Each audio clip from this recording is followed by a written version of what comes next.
What's up, guys? We are delivering another car to a customer. I just gotta stop and think about it.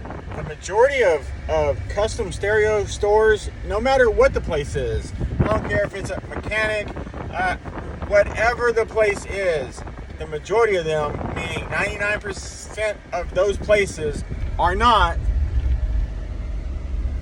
delivering your car to you.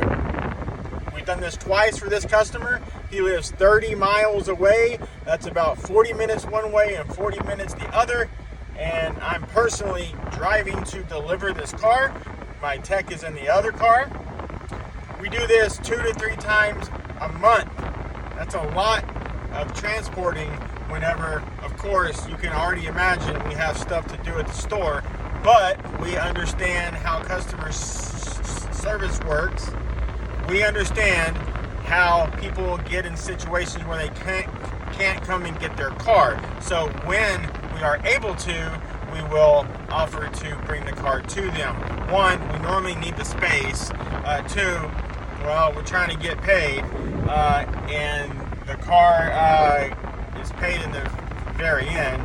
But besides that, the customer's in a bad spot and we want to help them. That's why. I can't promise you I can deliver your car to you, but it's not abnormal for us at Wired Customs Motorsports to deliver a car to you when everything lines up right and we are able to do so.